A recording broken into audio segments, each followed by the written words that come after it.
Though a much beloved video game franchise, Sonic the Hedgehog usually gets a pretty bad rap overall as a series due to games in the series that are as garbage as Sonic Boom Rise of Lyric. But the reason our favourite Blue Blur is such a gaming icon in the first place is because some of the fantastic games the franchise has had.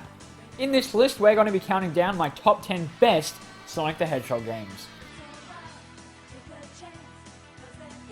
Only a few rules for this one. As much as I would like to, compilation games are not allowed. Otherwise, the list would be over very quickly. Spin-offs and main games are included on this list, meaning any Sonic game can be included, and this list is based off my opinion. With that, let's get right onto the list.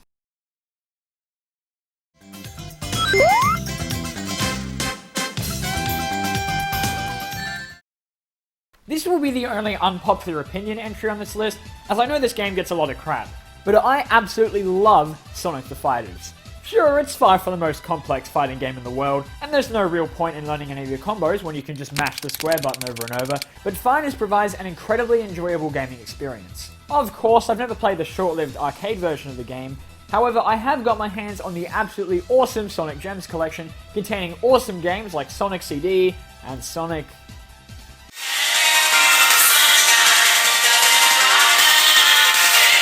yeah, Sonic CD, and of course, Fighters. The game offers a variety of characters to play as, an epic but incredibly cheap final boss, and a hilarious extra boss. Plus, beating the crap out of enemies in the game is so satisfying.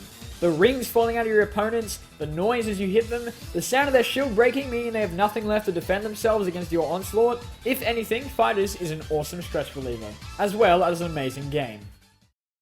The only problem with the game is how f***ing cheap Tails is. Stop lifting me!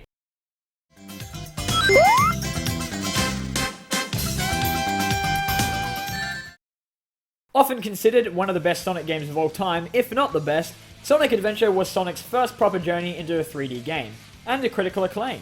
Adventure explores new territory, and takes Sonic away from his usual side-scrolling adventures and throws him into a large world, filled with bright and colourful overworlds and cleverly designed levels. And of course, who could forget the absolutely epic story of Chaos, a being of destruction that changes form with each Chaos Emerald it absorbs. On top of that, Adventure provides many playable characters who each have their own story with unique levels and gameplay mechanics within them. Except for Big. Seriously, screw the fishing levels. Adventure's awesome levels, epic story, and the sheer amount of things the game had made for an amazing gaming experience, and cemented itself as one of the best Sonic games in the series. Problem is, it really hasn't aged well.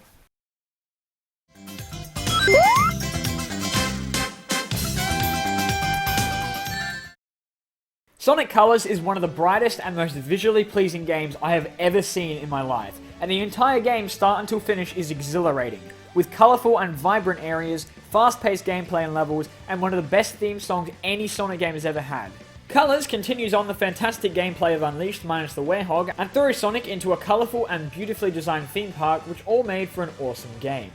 Sadly, I personally feel the game was incredibly let down by the implementation of the Wisps, the little alien creatures that accompany Sonic throughout the game and also each provide different power-ups.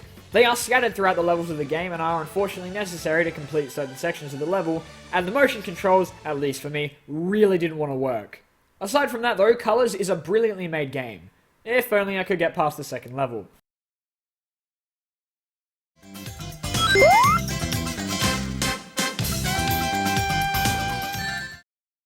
Improving on everything its predecessors did and more, Sonic 3 was a brilliantly made entry in the early Sonic days. Sonic and Knuckles was equally awesome, allowing the player to take control of the new and awesome character Knuckles, who could glide across levels and climb up walls. So what could be more amazing than that? Well, what if you took both games and combined them together? Then you'd have Sonic 3 and Knuckles, a game made possible by the lock-on technology of the cartridges, combining the elements of both games and leaving you with an amazing game. Sonic 3 and Knuckles lets the player take control of either Sonic, Tails, or everyone's favorite Sonic character, Knuckles, and presents fantastically designed levels filled with new enemies, interesting gimmicks, mini-bosses, and fantastic bosses to conclude them. The final boss of the game and the Doomsday Zone are some of my favorite things ever implemented into Sonic games. Sonic 3 and Sonic and Knuckles are awesome games individually, but even more amazing when combined.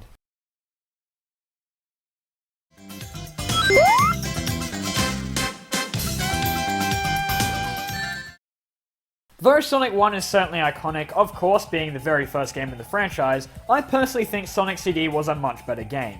CD introduced so much to the Sonic franchise, such as being the game the awesome Metal Sonic debuted in, the game Amy Rose debuted in, for better or worse, and also introducing the concept of traveling back and forth in time during levels. This made levels even more interesting as traveling to the different times showcased the same level with unique designs for each time period, with the past being bright and colourful and the future overrun by Robotnik.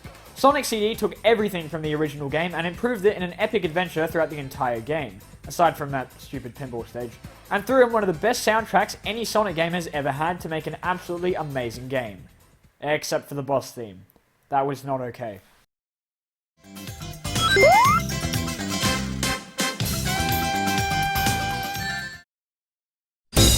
Here we go! Yeah! Sonic Unleashed is an exhilarating game, containing an epic story, expansive overworld sections, fantastic day levels, and night levels in which the player can take control of the all-new Werehog. It is action-packed with everything you could want in a Sonic game and more, though sadly limited by the admittedly repetitive Werehog stages, which quickly became bland and tiring after a while.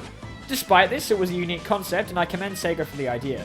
The day stages, on the other hand, were frickin' fantastic, allowing the player to run at breakneck speeds through beautifully designed stages. Though criticized for being simplistic to play, I found the day stages endlessly fun. And for the first time ever, I actually felt like Sonic, running through stages as fast as I could with nothing holding you back. Well, aside from poorly timed quick-time events, add in the awesome story of the game that involves the world splitting in two and you have one hell of a game, only held back by the admittedly lackluster Werehog segments.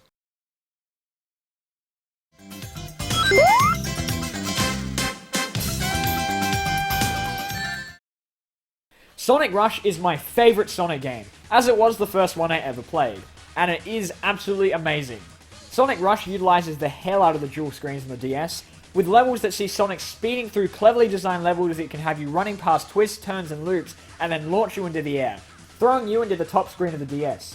The game had awesome levels, intense and challenging bosses, an absolutely epic soundtrack, and contained the introduction of a sadly underused Sonic character, Blaze the Cat.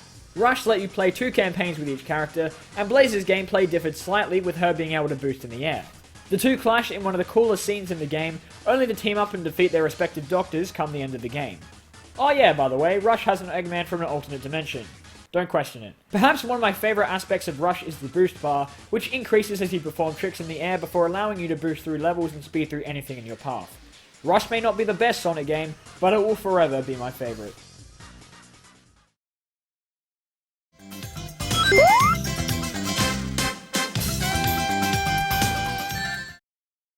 Bettering everything its predecessor did, Sonic Adventure 2 is a breakneck experience from beginning until end. The game immediately throws you into the action, literally tossing Sonic out of a helicopter and introducing the player to one of the most iconic stages in all of Sonic the Hedgehog, City Escape. But the action didn't stop with the incredibly eventful first level. Adventure 2 took everything from the original that was awesome and bettered it significantly, with a story-driven game containing fantastic levels, unique playable characters, and memorable and epic boss battles. Adventure 2 also saw the introduction of Shadow the Hedgehog, and as such the game had a theme of good versus evil, with Sonic, Tails and Knuckles having rivals in Shadow, Eggman and Rouge. Of course, who could forget the absolutely unforgettable dialogue between Sonic and Shadow? You're not even good enough to be I'll make you eat those words! Adventure 2 took the original formula and improved it by tenfold, and for that was an unforgettable experience.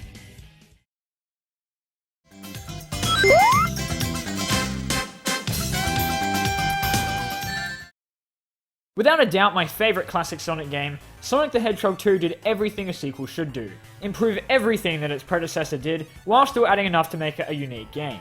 And that's exactly what Sonic 2 did. The game introduced a lot of concepts that became staple things in the Sonic franchise, such as Sonic's iconic sidekick and best friend Tails, the classic spin dash move, and more. The levels in Sonic 2 are just as good and frustrating as those in the original game, if not better and more memorable.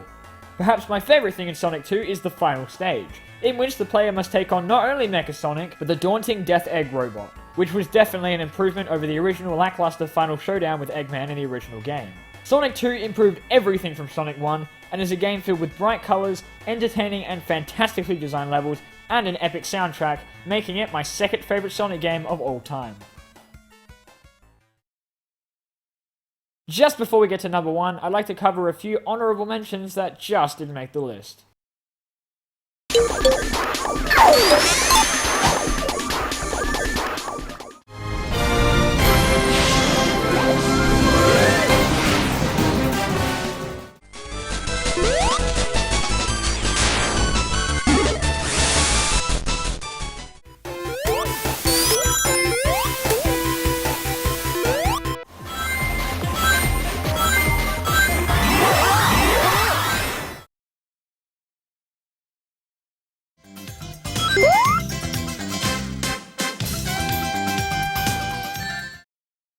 Sonic Generations was meant as a celebration of everything good about Sonic, and as such contains gameplay elements from the classic days of the Genesis, and the more modern Sonic games.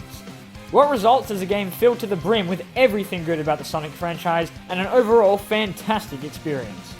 Generations takes you on a journey throughout Sonic's history, allowing the player to relive updated versions of classic stages in both the new fast-paced modern style and in the classic 2D side-scrolling style. Generations was comprised of the best bits of Sonic, and topped it all off with a simple but suitable story of having to rescue your lost friends, who unfortunately rewarded you by being super annoying, fantastic updated levels, and gameplay being akin to some of the best games on this list. Being comprised of all of the things I love about Sonic and more, Generations is without a doubt my favourite Sonic game. Hey guys, thanks for watching this video, I hope you enjoyed it, and be sure to leave a like and comment if you did. If you want to see more Sonic videos, I've got plenty more where that came from, so be sure to click on the playlist right now if you want to see more. Anyway guys, I'll see you guys in the next video. Diamondbolt out.